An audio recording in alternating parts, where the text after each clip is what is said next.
Hello student, आज हम लोग अपने कोर्स को आगे बढ़ाते हुए change of state of matter के बारे में बात करेंगे। यानी कि जो मैटर के स्टेट हैं, सॉलिड, लिक्विड और गैस, इनका आपस में क्या इंटरचेंज हो सकता है, चेंजिंग हो सकता है, यानी सॉलिड लिक्विड में या लिक्विड गैस में कन्वर्ट हो सकते हैं या नहीं। ठीक है, ये हो सकते हैं। इसके दो फैक्टर्स हैं। हम लोग कह सकते हैं कि change of matter from one physical state to another physical state is called as changing of state of matter.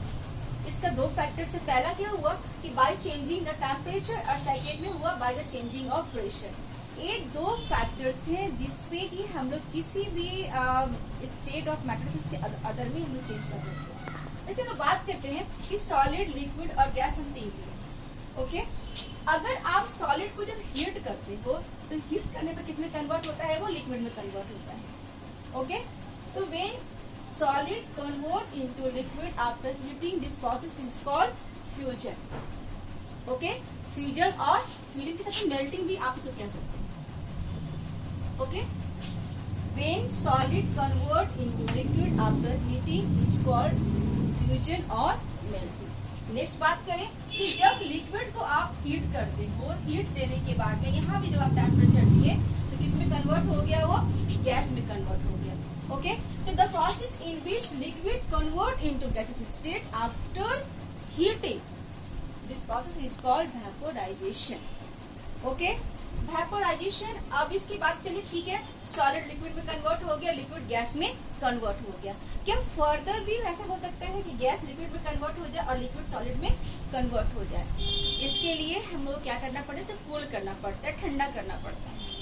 Okay, जब आप गैस को कूल करते हैं तो गैस को कूल करने के बाद इसमें कन्वर्ट हो जाता है ये तो आपका लिक्विड। कभी देखते होंगे कि जब भी कोई हम वाटर अगर रख देते हैं, चिल्ड वाटर बिल्कुल ग्लास के अंदर बाहर में, और रखने के बाद हम क्या देखते हैं कि उस ग्लास के चारों तरफ में कुछ वाटर ड्रॉपलेट्स आ जाता है। वो ड्रॉपलेट्स कहीं और से नहीं, इसी एटमोस्फेयर से आता है।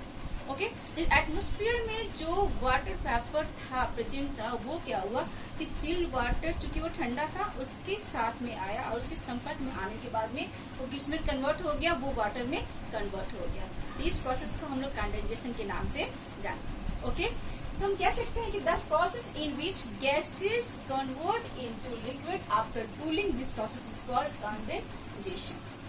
ओके, अब लिक्विड को जब आप फिर कूल करते हो, लिक्विड को कूल करने के बाद क्या होता है, इसमें कन्वर्ट होता है वो तो सॉलिड में कन्वर्ट होता है। ओके, तो the process in which liquid convert into solid, okay, this process is called solidification. उसको सॉलिडिफिकेशन के नाम से हम लोग जानते हैं। अब अगर एग्जांपल ले लें तो एग्जांपल हम लोग क्या देखेंगे कि अगर सॉलिड में आप क्या लेते हैं, आइस लेते हैं। आइस को जब आप हीट करते हो, हीट करने किसी कन्वर्ट हो गया वो तो वाटर में कन्वर्ट हुआ। ओके, और जब वाटर को हीट किए तब वो किसमें कन्वर्ट हो गया, वाटर वेपर में। वेपर क्या है, vapour is a gases state of water. Water के गैसेस स्टेट को हम लोग वेपर के नाम से जानते हैं। फर्दर आप जब वेपर को कूल करते हो तो कूल करने के बाद किसमें कन्वर्ट होता है, वाटर में, और वाटर को जब आप कूल करते हो तो ये कन्वर्ट होता है फिर से आइस में, है ना। अब कुछ सब्सटेंस ऐसे भी होते हैं जो कि लिक्विड में नहीं आते, वो डायरेक्ट जब सॉलिड से आप हीट करोगे वो गैस में कन्वर्ट हो जाएंगे। ओके, यानी कि सॉलिड के बाद जब हीट कीजिएगा, हीट करने के बाद वो किसमें कन्वर्ट होंगे, डायरेक्टली गैस में। तो इस प्रोसेस को हम सब्लिमेशन के नाम से जानते हैं, सब्लिमेशन। ओके, हम कह सकते हैं the process in which solid directly convert into gases state after heating, this process is called sublimation. जैसे आप फिनोल्फिन बल्ब की बात करो या कम्फर्ट की बात करो या अमोनियम जो क्लोराइड है उनकी बात करो, तो वो क्या है कि जब आप हीट करोगे तो हीट करने के बाद में वो डायरेक्ट क्या करते हैं कि कन्वर्ट हो जाते हैं, सॉलिड से गैस में कन्वर्ट होंगे, और जब आप उसे कूल करोगे तो कूल करने के बाद में वो वापस किसमें कन्वर्ट हो जाएंगे, तो सॉलिड में कन्वर्ट हो जाएंगे। तो वो process, the process in which gases direct convert into solid state is called to desublimation,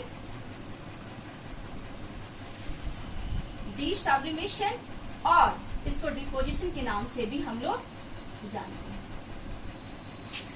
okay, एक बार और रिवाइज कर लें जब भी आप सॉलिड को हीट करते हो तो वो लिक्विड में कन्वर्ट होता है, इसको हम लोग फ्यूजन कहते हैं या मेल्टिंग कहते हैं। जब आप लिक्विड में हीट करते हो तो वो गैस में कन्वर्ट होता है और उस प्रोसेस को हम लोग वेपोराइजेशन के नाम से जानते हैं। जब आप गैस को कूल करते हो तो गैस को कूल करने के बाद किस में कन्वर्ट होता है, लिक्विड में, और ये प्रोसेस कंडेंसेशन कहलाता है।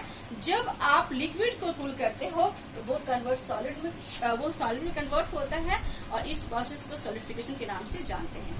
कुछ ऐसे सब्सटेंस भी होते हैं जो डायरेक्ट कन्वर्ट होते हैं सॉलिड से गैस में आफ्टर हीटिंग, उसको हम लोग क्या कहेंगे, उस प्रोसेस को सॉलिडिफिकेशन के नाम से जानते हैं। और फिर जब आप उसको कूल करोगे तो वो गैस से फिर से सॉलिड में कन्वर्ट हो जाएंगे। इस प्रोसेस को हम लोग डिसब्लिमेशन या डिपोजिशन के नाम से जानते हैं। ये तो हुआ बाय चेंजिंग ऑफ टेम्परेचर। दूसरा है by changing of pressure. Okay, जब आप प्रेशर अप्लाई करते हो तो प्रेशर अप्लाई करने के बाद क्या होता है कि उनके जो एटम्स हैं वो क्या होता है, वो नजदीक आ जाते हैं। ओके, जब एटम नजदीक आ जाएंगे तो नजदीक आने के बाद में उनका जो स्टेट है वो चेंज होगा। तो एटम दूर किससे होते हैं, हम लोग पहले पढ़ चुके हैं कि सॉलिड के जो एटम्स है वो बिल्कुल क्लोज होते हैं, क्लोजली पैक्ड होते हैं। तो यहाँ तो प्रेशर आप डाल नहीं सकते। नेक्स्ट बात करें लिक्विड का, तो लिक्विड के भी जो एटम होते हैं बहुत क्लोज तो नहीं होते लेकिन बहुत दूर भी नहीं होते। तो यहाँ भी पॉसिबल नहीं है कि आप यहाँ पे क्या कर सके, इसको प्रेशराइज कर सके। बट गैस की बात करें तो गैस के जो एटम होते हैं वो बहुत दूर दूर होते हैं। तो अगर आप यहाँ पे प्रेशर अप्लाई करते हो तो यहाँ पे प्रेशर अप्लाई करने पर क्या होता है कि उनके एटम काफी नजदीक आ जाएंगे। और जब वो एटम नजदीक आ गए आफ्टर प्रेशर तो क्या होगा कि वो आपका लिक्विड में कन्वर्ट हो गया। ठीक है, कंप्रेस करने पर ये लिक्विड में कन्वर्ट होते हैं। तो कंप्रेस करना दैट मीन्स कि उसको प्रेशराइज करना, प्रेशर देना। जब आप प्रेशर देते हो तो वहां पर टेम्परेचर को भी आप लो करते हो। तो कभी भी जो एटमॉस्फेयर में जो गैसेस होते हैं उनको आप प्रेशर को बढ़ा के और टेम्परेचर को कम करके आप उसको किसमें कन्वर्ट कर सकते हो, तो लिक्विड में कन्वर्ट कर सकते हैं। ओके, जैसे हम लोग एलपीजी की बात करें। ओके, तो एलपीजी में क्या हुआ कि इसमें गैस को कंप्रेस किया गया, उसमें प्रेशराइज किया गया। प्रेशराइज करने के बाद में वो क्या हुआ, लिक्विड में कन्वर्ट हो गया। या सीएनजी गैस की बात करें, वहां भी सेम चीज है।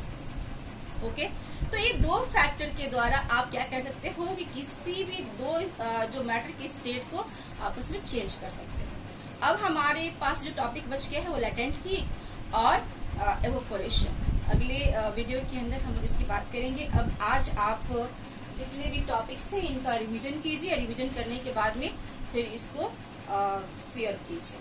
Okay, thank you.